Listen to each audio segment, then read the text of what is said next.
Karimnagar corporation Congress committee ఆధ్వర్యంలో BJP వైఖరిని ఎండగడుతూ పెద్ద ఎత్తున నిరసన ర్యాలీ ప్రదర్శన చేశారు.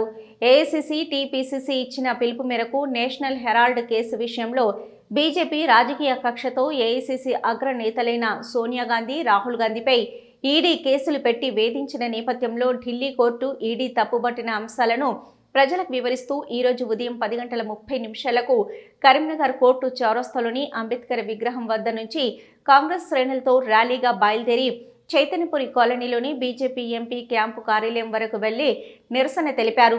స్థానిక కేంద్ర మంత్రి కార్యాలయాన్ని ముట్టడించే ప్రయత్నం చేయగా పోలీసులు అడ్డుకున్నారు. ఈ క్రమంలో పోలీసులు, కాంగ్రెస్ కార్యకర్తలు, నాయకుల మధ్య తోపులాట, వాదోపవాదాలు జరిగాయి.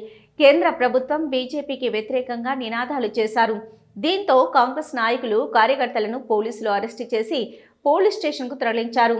ఈ సందర్భంగా కరీంనగర్ కార్పొరేషన్ కాంగ్రెస్ కమిటీ అధ్యక్షులు వైద్యుల అంజన్ కుమార్ మాట్లాడుతూ బీజేపీ ప్రభుత్వం చేస్తున్న కక్షపూరిత రాజకీయాలను దుమ్మెత్తి పోశారు. వెంటనే సోనియా, రాహుల్ గాంధీలకు క్షమాపణలు చెప్పాలని డిమాండ్ చేశారు.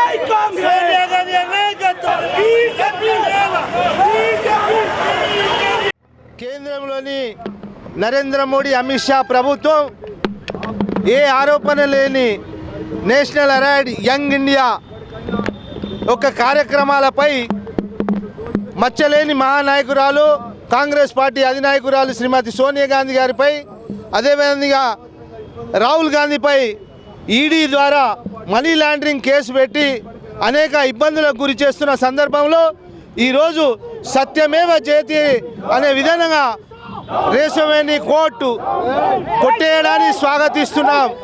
నిజంగా కూడా ఈరోజు భారతదేశంలో ప్రతిపక్ష పార్టీలపై నిరంకుశమైన పాలన చేస్తున్నటువంటి నరేంద్ర మోడీ ఇక నీ ఆటలు సాగవు.